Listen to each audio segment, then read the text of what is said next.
আল্লাহ তাআলার নাফরমানের ফেরেশতারা বলবে, ও আমার ফেরেশতারা, যা জাহান্নামের আযাব, আল্লাহু আকবার, জাহান্নামের সাথে ওই বান্দার কবরটাকে সংযুক্ত কইরা দে। আল্লাহু আকবার, বান্দার কবরটাকে জাহান্নামের সাথে সংযুক্ত কইরা দিবে।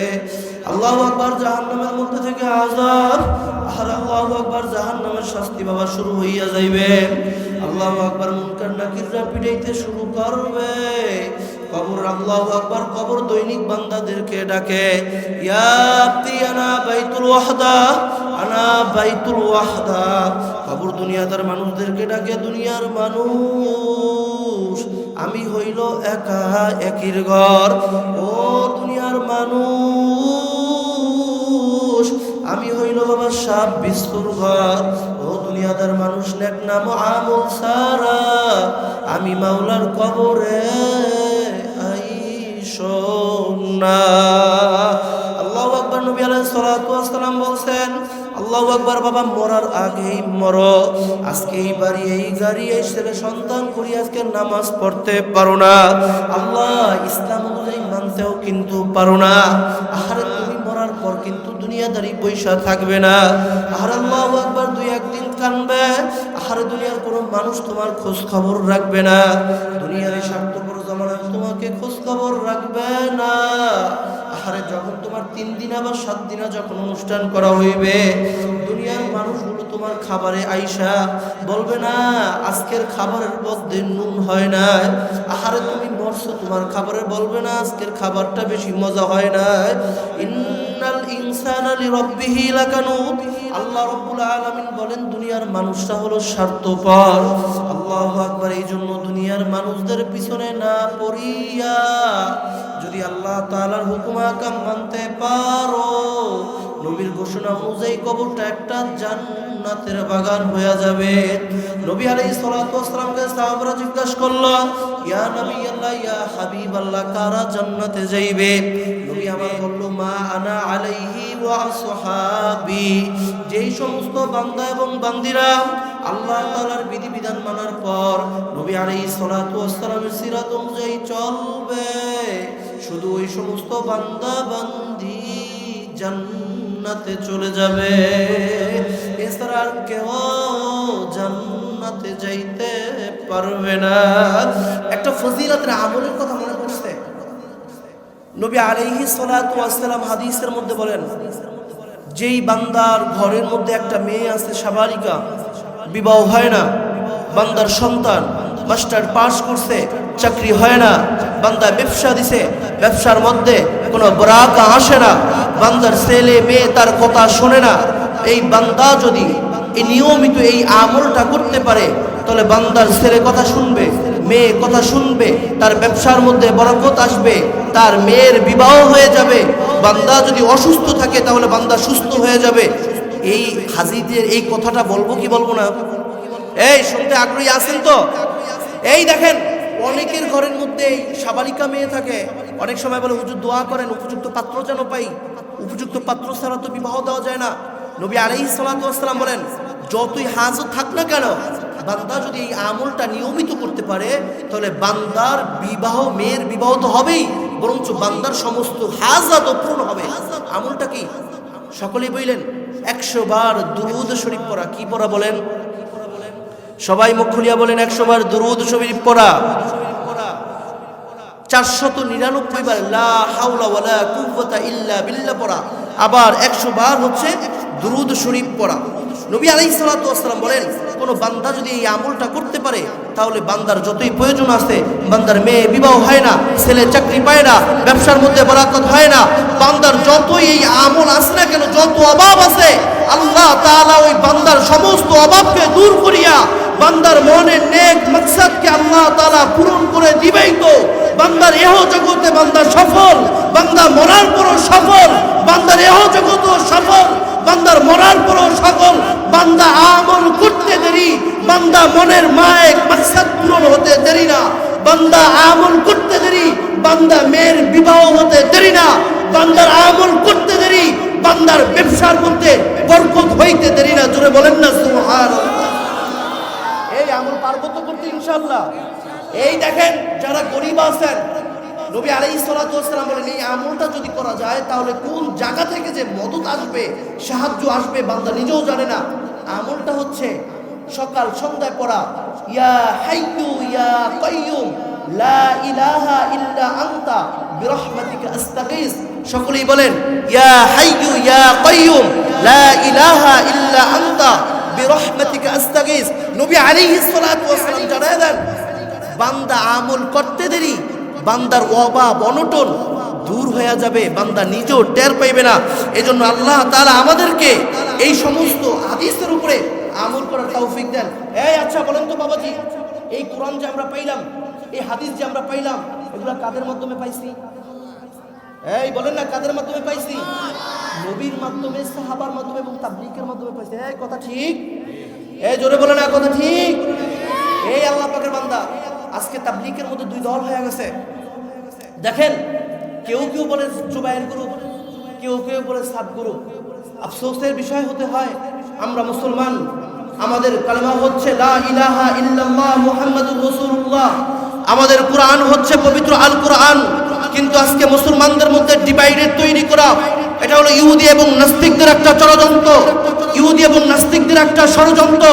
তারা চায় মুসলমান যদি ঐক্য থাকে, মুসলমান যদি একবদ্ধ থাকে, তাহলে এই মুসলমানরা যদি নাস্তিক এবং মুতলাদের বিরুদ্ধে যদি হুঙ্কার ছাড়ে, এই মুসলমানরা যদি নাস্তিক ব্রোকারদের বিরুদ্ধে যদি হুঙ্কার দেয়, তাহলে বাংলাদেশ কেন পুরা পৃথিবী থেকে নাস্তিকরা পালাবারও জায়গা খুঁজে পাবে না, জায়গা খুঁজে পাবে না। চলে বলেন ঠিক না? এই জন্য ইহুদি এবং খ্রিস্টানদের মিশন হচ্ছে মুসলমানদের মধ্যে ফাটল তৈরি করিয়া দেওয়া। এই জন্য আমরা ইহুদি এবং খ্রিস্টান নাস্তিকদেরকে বলতে চাই, ও ইহুদি এবং খ্রিস্টানদের নাস্তিকের গোষ্ঠীরা, আল মুসলিমু কারজুলিন ওয়াহিদ, ইনিশতাকা আইনুহু ইশতাকা কুল্লু, ইনিশতাকা রাসুহু ইশতাকা কুল্লু। নবী আমার সাল্লাল্লাহু আলাইহি ওয়াসাল্লাম বলেন, পুরা পৃথিবীর সমস্ত মুসলমান হচ্ছে একটা শরীরের অঙ্গের ন্যায়। যদি আজকে হিজদা একটা মুসলমান আক্রমণ হয়, তাহলে তোমার ব্যথায় ব্যথিত হতে হবে। টঙ্গী ইস্তেমায় যদি একজন মুসলমান ব্যথায় ব্যথিত হয়, মুসলমান তোমার ব্যথায় ব্যথিত হতে হবে। ফিলিস্তিন যদি একজন মুসলমান আক্রান্ত হয়, মুসলমান তোমার ব্যথায় ব্যথিত হতে হবে। চীনের উইগুরে যদি একজন মুসলমান আক্রান্ত হতে হয়, তাহলে মুসলমান তোমার ব্যথায় ব্যথিত হতে হবে। আল মুসলিমু কারজুলিন ওয়াহিদ, সমস্ত মুসলমানরা হচ্ছে একটা শরীরের অঙ্গের ন্যায়। মুসলমানদের শরীরে আঘাত লাগলে সবার পুরা শরীরে খবর পেয়ে যায়। এই জন্য আমরা বলবো, ইহুদি এবং খ্রিস্টান নাস্তিকদেরকে বলবো, পুরা পৃথিবীর সমস্ত মুসলমানরা ঐক্যবদ্ধ। আজ হিন্দুদের ভারতের মধ্যে মুসলমানদেরকে আক্রমণ করা হয়, আমরা কিন্তু কিছু বলি না। ভারতের মধ্যে মুসলমানদেরকে যেইভাবে হত্যা করা হয়, আমরা কিন্তু কিছু বলি না। বাংলাদেশের মধ্যে হিন্দুরা নিরাপদে আছেন, কিন্তু তারা বলেন বাংলাদেশে হিন্দুরা নিরাপদে নেই। বাংলাদেশের সংখ্যাগরিষ্ঠ লোকেদের উপরে অত্যাচার করা হয়। আপনারা দেখছেন, যখন শারদীয় পূজা ছিল, আমরা মুসলমানরা হিন্দুদের মন্দিরকে পাহারা দিয়েছিলাম, বৌদ্ধ খ্রিস্টানদের গির্জাকে আমরা পাহারা দিয়েছিলাম, যাতে করে তাদের হিন্দুদের গির্জা এবং বৌদ্ধ খ্রিস্টানদের ওই গির্জার মধ্যে, বেগুড়ার মধ্যে যাতে করে আক্রমণ না হয়। কিন্তু আমরা বাংলাদেশে তাদের মন্দিরকে পাহারা দিয়েছি, কিন্তু হিন্দুরা ইন্ডিয়ার মধ্যে আমাদের মুসলমানদের মসজিদকে তারা ভেঙে দিয়েছেন। আমরা বলতে চাই, মুসলমানদের ইজ্জতের উপরে যদি কোনো আঘাত আসা হয়, মুসলমানদের আক্রমণের, মুসলমানদের সম্মানের উপর যদি আঘাত আনা হয়, সমস্ত মুসলমানরা ঐক্যবদ্ধ হয়ে নাস্তিক মুতলাদের বিরুদ্ধে এমন কঠিন হুঙ্কার ছাড়বে, যাতে করে নাস্তিক এবং খ্রিস্টানরা পুরা পৃথিবী থেকে বেঁচে যেতে বাধ্য হয়, বাধ্য হয়, বাধ্য হয়। জোরে বলেন ঠিক না বেটে? আমরা পারবো তো? পারবো ইনশাআল্লাহ। এই মুসলমানরা হুঙ্কার দিতে পারবো তো ইনশাআল্লাহ? জোরে বলেন না আল্লাহু আকবার। সকলে বলেন আল্লাহু আকবার। দেখেন, ইহুদি এবং খ্রিস্টানরা মুসলমানদের কাছে গোলাম বানাইতে চায়। আলহামদুলিল্লাহ, আমেরিকার মধ্যে দাবানলে যে ক্ষতি হয়েছে, আমেরিকার দাবানল আগুনের মাধ্যমে যে ক্ষতি হয়েছে, এইটা তারা কত বছরের মধ্যে ঠিক করবে, কুলাইবে, এটা ভাইবা পাওয়া যায় না। কামা তাদিন তুদা, যেমন কর্ম তেমন ফল। আজকে তুমি মুসলমানদেরকে মারার জন্য চেষ্টা করবা, তোমার অবস্থা কিন্তু ঠিক থাকবে না। এই জন্য আজকে আমার বাবাজিকে বলতে চাই, ও পর্দার মাদেরকে বলতে চাই, আম্মাজান কথা বলার আগেই তো শেষ হয়ে যায়। দেখেন এই ওয়াজ ময়দান এটা কিন্তু শুধু একদিন দুই দিনের বিষয় না, এখানে কোরআন এবং হাদিস থেকে আলোচনা করা এবং আলোচনা শুনিয়ে আমাদের নিজের জীবনের মধ্যে ফিট থাকার কথা। দেখেন হযরত আলী রাদিয়াল্লাহু তাআলা আনহু বলেন, আমি একবার ফাতেমা রাদিয়াল্লাহু তাআলা আনহা নবী আলাইহিস সালাতু ওয়াস সালামের বাড়িতে যাওয়ার জন্য চিন্তা করলাম। আমরা নবী আলাইহিস সালাতু ওয়াস সালামের বাড়ির সামনে যাওয়ার পর আমরা শুনতে পাইলাম নবী আলাইহিস সালাতু ওয়াস সালাম ফুফিয়া ফুফিয়া কান্না করেন। আমি নবী আলাইহিস সালাতু ওয়াস সালামের কাছে জিজ্ঞাসা করলাম, ইয়া রাসূলুল্লাহ, ইয়া হাবিবাল্লাহ, লিমা তাবকি, ও আল্লাহর নবী, ও আল্লাহর হাবিব, আপনি কেন কান্না করেন? ক্বালান নবী সাল্লাল্লাহু আলাইহি ওয়াসাল্লাম, আল্লাহর নবী সাল্লাল্লাহু আলাইহি ওয়াসাল্লাম বলল, ইয়া আলী, হে আলী, হাল্লা তাআলাম, তুমি কি জানো না, লিমা আবকি, আমি কেন কান্না করি? ক্বালা আলীকুন, আলী রাদিয়াল্লাহু তাআলা আনহু বলেন, ইয়া নবিয়াল্লাহ, ইয়া হাবিবাল্লাহ, লা আ'লাম লিমা তাবকি, হে আল্লাহর নবী, আমি জানি না কেন আপনি কান্না করেন, আপনার কান্নার কারণটা বলেন। নবী আলাইহিস সালাতু ওয়াস সালাম বলেন, ও আলী, গতকালকে আল্লাহ রাব্বুল আলামিন আমাকে মেরাজে নিয়েছেন। মেরাজে যাওয়ার পর আল্লাহ রাব্বুল আলামিন আমাকে জান্নাত দেখাইলেন, জাহান্নামও দেখাইলেন। আমি নবীর জান্নাত জাহান্নাম ঘুরিয়া দেখলাম। ক্বালা নবী সাল্লাল্লাহু আলাইহি ওয়াসাল্লাম, হুজিবাতিন নারু বিশ-শাহাওয়া, হুজিবাতিল মাকারু বিল জান্নাহ।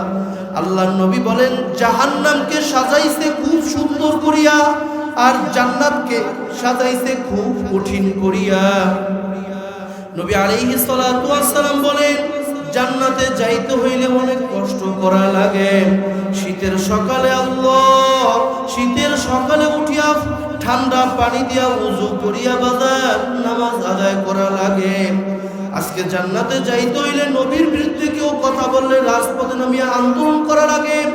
আল্লাহু আকবার। জান্নাতে যাইতে হলে ইসলাম মানা লাগে, পর্দা করা লাগে, সুদ ঘুষ খাওয়া যায় না বাবা, খুব কষ্ট হয়। নবী আলাইহিস সালাতু ওয়াস সালাম বলেন, জান্নাতকে সাজানো হইছে খুব কষ্ট দ্বারা। যদি কোনো বান্দা বান্দি জান্নাতে যাইতে চায়, দুনিয়ার মধ্যে তার কষ্ট করা লাগবে। কষ্ট ছাড়া কোনো বান্দা বান্দি জান্নাতে যাইতে পারবে না। নবী আলাইহিস সালাতু ওয়াস সালাম বললেন, আলী, আমি দেখলাম জাহান্নামের মধ্যে 6 ধরনের নারী। আল্লাহু আকবার। এক ধরনের নারীকে দেখলাম চুল বাঁধিয়া, আল্লাহু আকবার, জাহান্নামের মধ্যে শাস্তি দেওয়া হয়েছে। আহারে আল্লাহু আকবার, তার মাথার মুকুট থেকে মস্তকগুলো গলে গলে পড়তেছে। 2 নম্বর দেখলাম একটা মেয়েকে ঠোঁট কাটিয়া ফেলা হয়েছে, জিহ্বা, আল্লাহু আকবার, জিহ্বা দ্বারা লটকায় দেওয়া হয়েছে। ও আলী, 3 নম্বরে একটা মেয়েকে দেখলাম তাদের স্তনের দিক দিয়া তাদেরকে শাস্তি দেওয়া হইতেছে। 4 নম্বরে একটা মেয়েদেরকে দেখলাম যাদের 2 পাউকে ভাঙ্গিয়া বুকের উপরে রাখা হয়েছে এবং 2 হাতকে ভাঙ্গিয়া ঘাড়ের মধ্যে রাখা হয়েছে। 5 নম্বরে একটা মেয়েকে দেখলাম যার চেহারাটা শুয়ারের মতো দেখা যায়, পুরা শরীরটা গাভীর মতো দেখা যায়। 6 নম্বরে এক ধরনের মেয়েকে দেখলাম আহারে আগুন খায়, আবার আগুনেই প্রসব হয়। নবী আলাইহিস সালাতু ওয়াস সালামের কথা শুনে হযরত ফাতেমা রাদিয়াল্লাহু তাআলা আনহা বললেন, ও আব্বা জান, 1 নম্বর মেয়েকে যে চুলের মাধ্যমে শাস্তি দেওয়া হয়েছে, বাবাজান বলেন ওই মেয়েকে শাস্তি দেওয়ার কারণ কি? নবী আলাইহিস সালাতু ওয়াস সালাম বলেন, আমি জিবরিলকে জিজ্ঞাসা করলাম, রে জিবরিল, এই জাহান্নামের মধ্যে মেয়েকে এই চুলের মাধ্যমে শাস্তি দেওয়ার কারণ কি?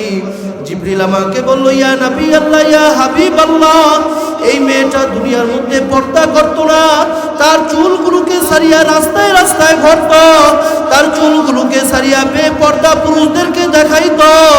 আল্লাহু আকবার। এই চুলগুলো সারার কারণে ফেরেশতারা তার চুলগুলোকে টাইনা টাইনা উঠায় লাইছে। এখন তার ফেরেশতারা আল্লাহু আকবার আল্লাহু আকবার, তার মাথার মধ্যে জাহান্নামের আগুন দেওয়া হইছে।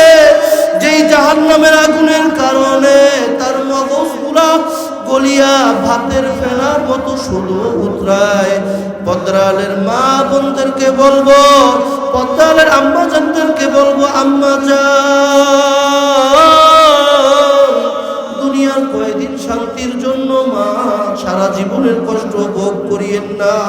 পদ্রালের বোনদেরকে বলবো, বোন, আজকে দুনিয়াতে তুমি তোমার চুলগুলো পুরুষদেরকে দেখাইয়া তোমার দিকে আকৃষ্ট করো। ও বোন, তোমার কাছে প্রশ্ন হইল, তোমার চুলগুলো না থাক, দেখো তো কোনো পোলাই তোমার দিকে আকৃষ্ট হয়নি। দেখবা তো কোনো পোলাই তোমার দিকে আকৃষ্ট হবে না। তাহলে বোঝা গেল পুরুষরা চুলের পাগল না, বরঞ্চ চুলের দ্বারা একটা মেয়েকে ভোগের পাগল। এই জন্য আমরা বলবো, পদ্মারের মা ও বোনেরা, আহারে আল্লাহ, আম্মা জান কবরের আযাব সহ্য করতে পারবা না। ফজলুল করিম রাহমাতুল্লাহ আলাইহি বলছেন, হুজুর আমি আল্লাহু আকবার, হুজুরের কাছে জিজ্ঞাসা করা হয়েছে, হুজুর আমি কি কবরের আমি কতটুকু গুনাহ করব? হুজুর বলছিলেন, বাবা যতটুকু তুমি শাস্তি সহ্য করতে পারবা ততটুকু গুনাহ করিও।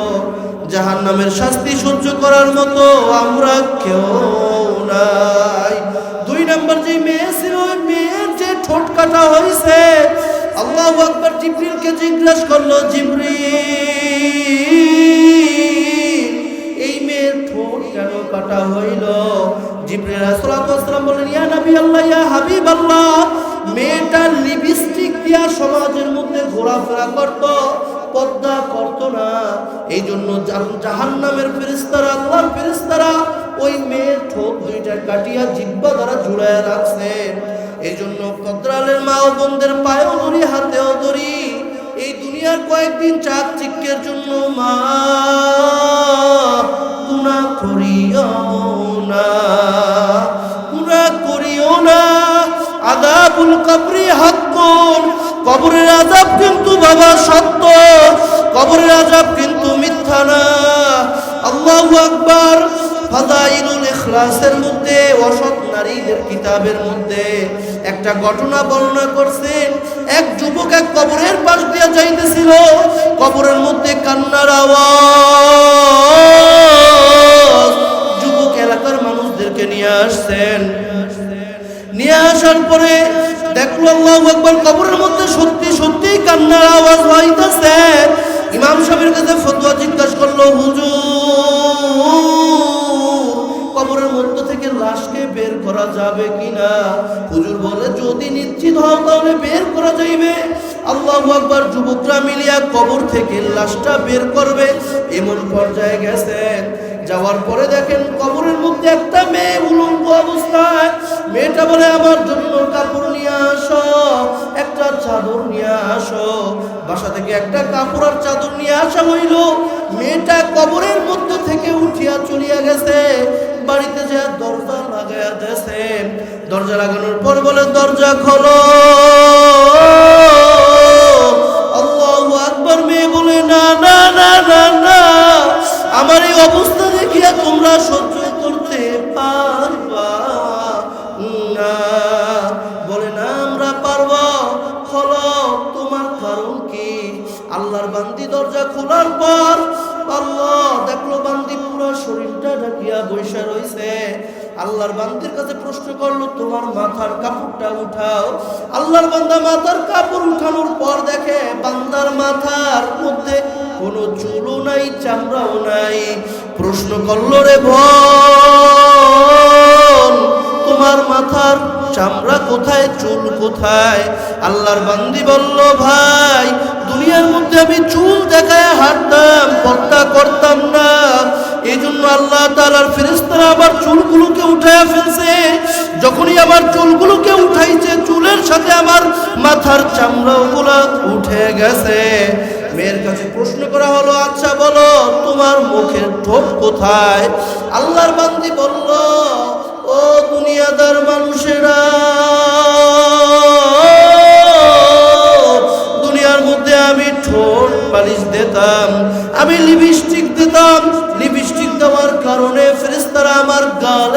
কবরগুলোকে কেটে ফেলছে।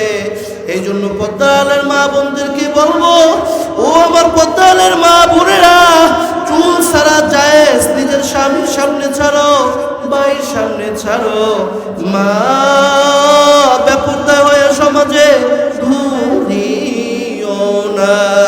মেয়েদের সাজাও জায়েজ আছে, হ্যাঁ এইটা স্বামীর সামনে সাজা জায়েজ।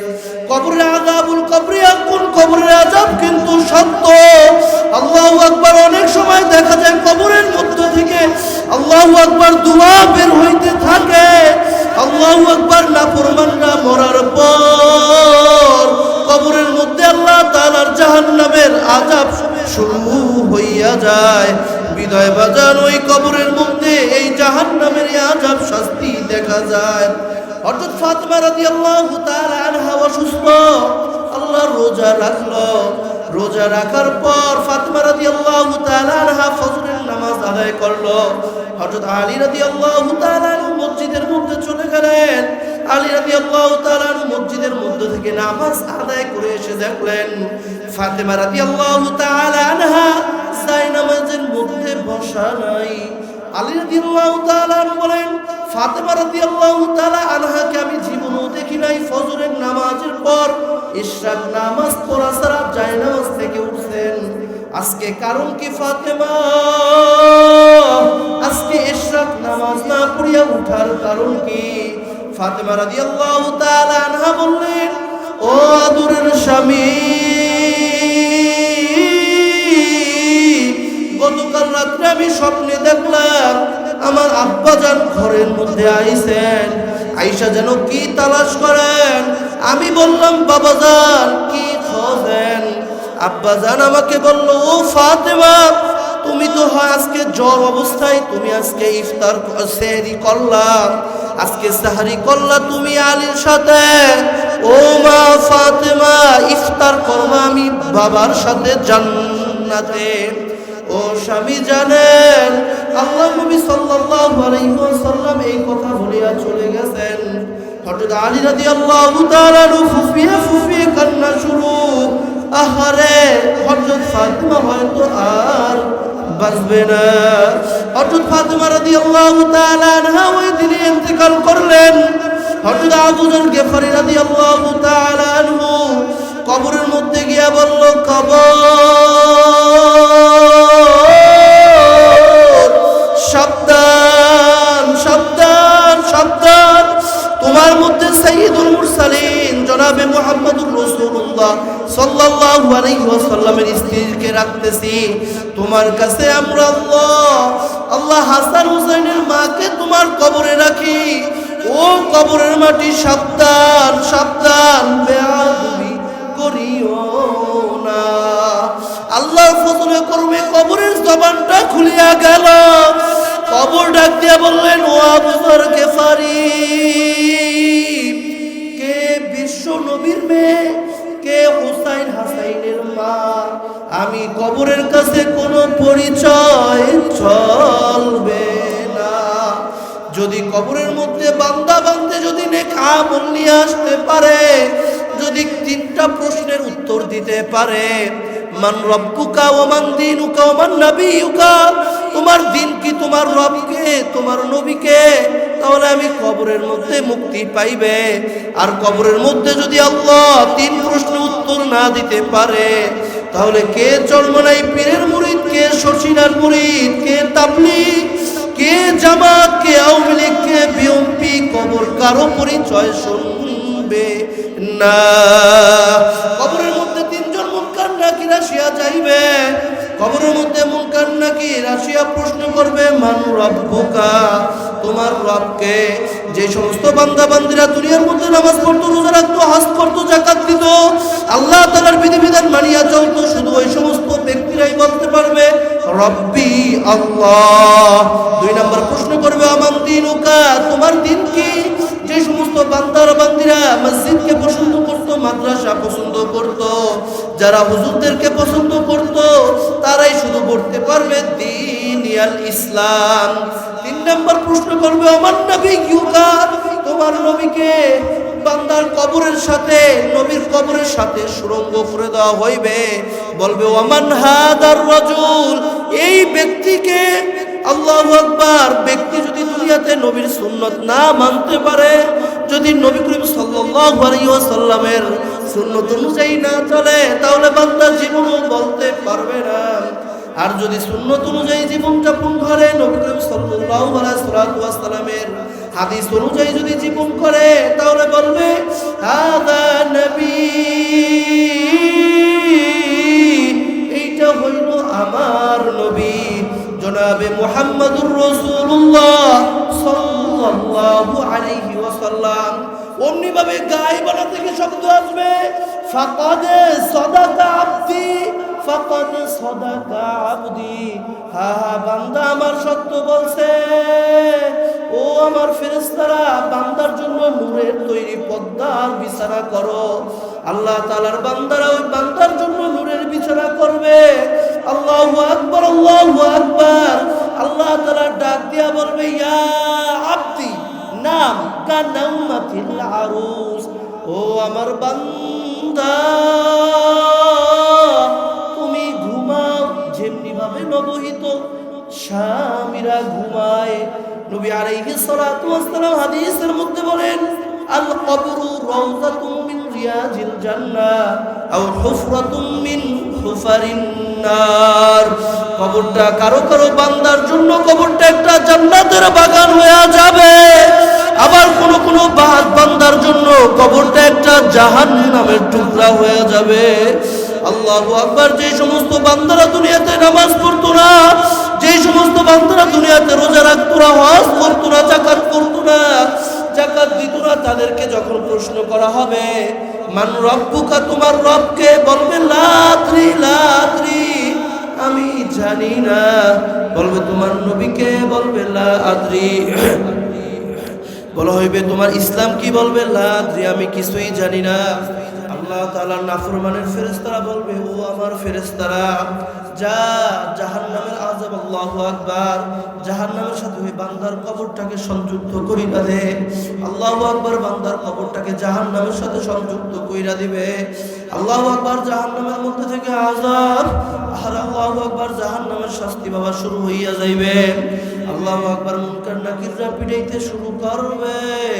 কবর, আল্লাহু আকবার, কবর দৈনিক বান্দাদেরকে ডাকে, ইয়া আবদি আনা বাইতুল ওয়াহদা, আনা বাইতুল ওয়াহদা। কবর দুনিয়াদার মানুষদেরকে ডাকে, দুনিয়ার মানুষ আমি হইল একা একির ঘর। ও দুনিয়ার মানুষ আমি হইল বাবা সাপ বিস্কুর ঘর। ও দুনিয়াদার মানুষ নেক নাম আমল সারা আমি মাওলার কবরে আইসো না। আল্লাহু আকবার। নবী আলাইহিস সালাতু ওয়াস সালাম বলেন, আল্লাহু আকবার, বাবা মরার আগেই মরো। আজকে এই বাড়ি, এই গাড়ি, এই ছেলে সন্তান করি আজকে নামাজ পড়তে পারো না, আল্লাহ ইসলাম অনুযায়ী মানতেও কিন্তু পারো না। আহারে তুমি মরার পর কিন্তু দুনিয়াদারি পয়সা থাকবে না। আহারে আল্লাহু আকবার, দুই একদিন কানবে। আহারে দুনিয়ার কোনো মানুষ তোমার খোঁজ খবর রাখবে না, দুনিয়ার এই স্বার্থপর জামানায় তোমাকে খোঁজ খবর রাখবে না। আহারে যখন তোমার 3 দিন আবার 7 দিনা যখন অনুষ্ঠান করা হইবে, দুনিয়ার মানুষগুলো তোমার খাবারে আইসা বলবে না আজকের খাবারের মধ্যে নুন হয় না। আহারে তুমি মরছো, তোমার খাবারে বলবে না আজকের খাবারটা বেশি মজা হয় না। ইন্নাল ইনসানা লিরাব্বিহি লাকানুত। আল্লাহ রাব্বুল আলামিন বলেন দুনিয়ার মানুষরা হলো স্বার্থপর। আল্লাহু আকবার। এই জন্য দুনিয়ার মানুষদের পিছনে না পড়িয়া যদি আল্লাহ তাআলার হুকুম আহকাম মানতে পারো, নবীর ঘোষণা অনুযায়ী কবরটা একটা জান্নাতের বাগান হয়ে যাবে। নবী আলাইহিস সালাতু ওয়াস সালামকে সাহাবারা জিজ্ঞাসা করলো, ইয়া নবী আল্লাহ, ইয়া হাবিব আল্লাহ, কারা জান্নাতে যাইবে? নবী আমার বলল, মা আনা আলাইহি ওয়া আসহাবি।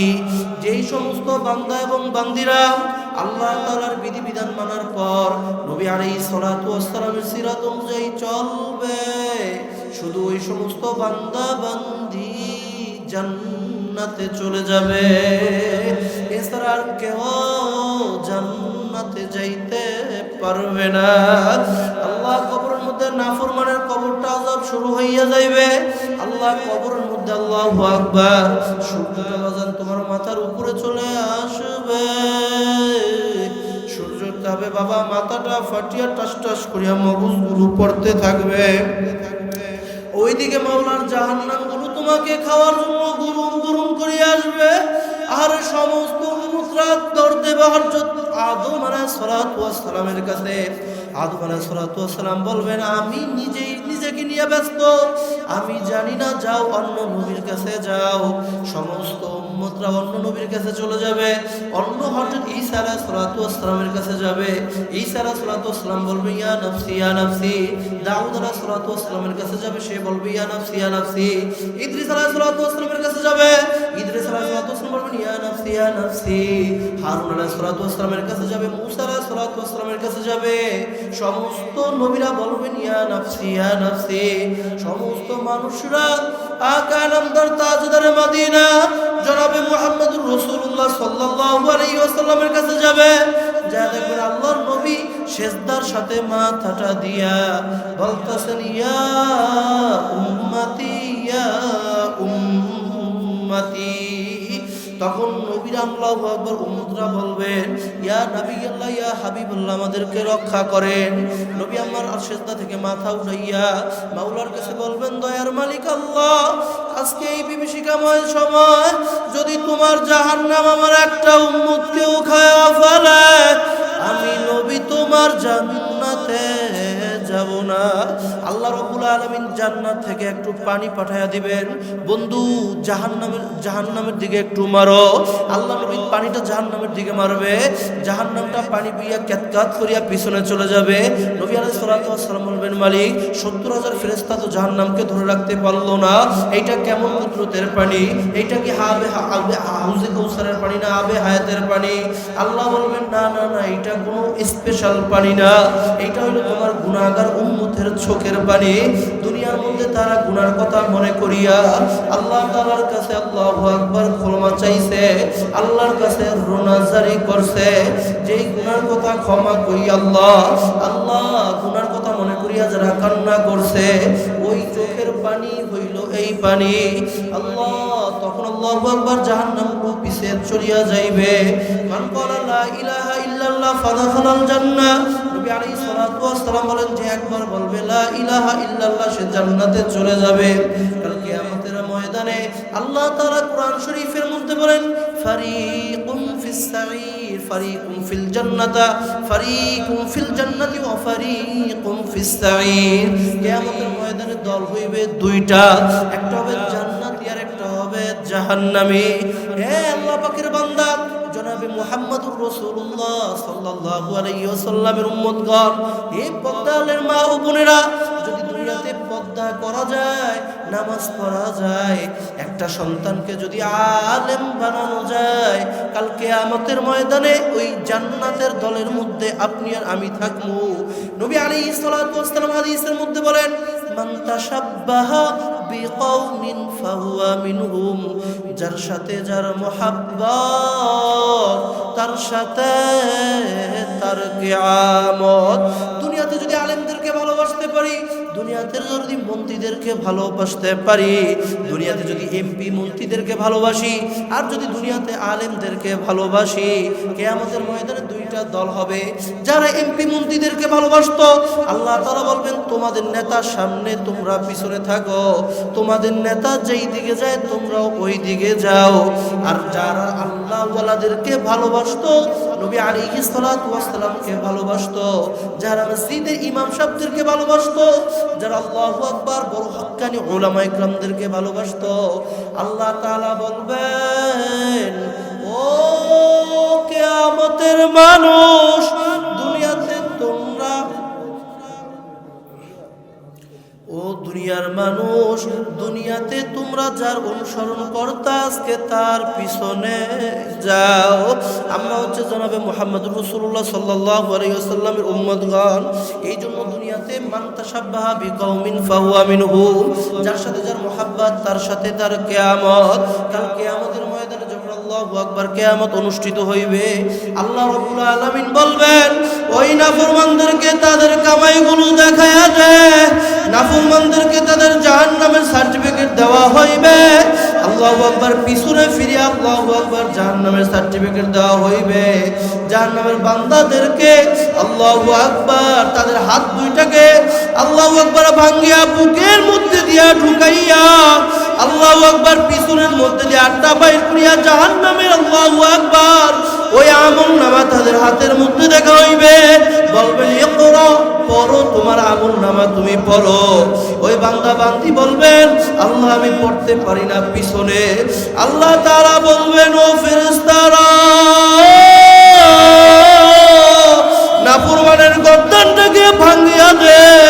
আল্লাহ তাআলা ওই নাফরমানের গলাটাকে টাচ করিয়া মোড়াল দিয়া পিছনের দিকে ফিরাইয়া দিবেন। এখন বলবেন এখন আল্লাহ তোমার কিয়ামতের ময়দানে দোকান জাহান্নামের আমলনামা তোমরা পড়ো। আল্লাহ যেই সমস্ত বান্দারা ভালো হইবেন আল্লাহ বাপ মার কথা শুনবে, আল্লাহ চরম দুঃখিনী বাপ মাদেরকে যারা কষ্ট দেয় না, আহারে আল্লাহ যে বাপ মাদের আল্লাহু আকবার সেবা করে খেদমত করে কাল কিয়ামতের ময়দানে আল্লাহ তাআলা তাদেরকে জান্নাত দেবেন। আল্লাহ আমাদেরকে তুমি কবুল করে নাও। আল্লাহ আমাদেরকে হক্কানি আলেম ওলামাদের সাথে সম্পর্ক রাখার তৌফিক দাও। আল্লাহ দুনিয়াতে যতদিন বাঁচবো নবীর কথা অনুযায়ী হাদিস অনুযায়ী আল্লাহ তুমি আমাদেরকে জীবন যাপন করার তৌফিক দিও। আল্লাহ দুনিয়াতে যতদিন বাঁচবো আল্লাহ তুমি আমাদেরকে ইসলাম অনুযায়ী তুমি আল্লাহ জীবন যাপন করার তৌফিক দিয়া দিও। ও দয়ার মালিক আল্লাহ তোমার কাছে আখিরি একটা কথা আল্লাহ, সেটা হচ্ছে আমরা যখনই আল্লাহ ইন্তেকাল হবে আল্লাহ আমাদের ইন্তেকালের সময় তুমি আখিরি বাণী আল্লাহ আখিরি কালাম মান আখিরিল কালামি লা ইলাহা ইল্লাল্লাহ ফাদাখালাল জান্নাহ। নবী বলেন যার শেষ কথা হবে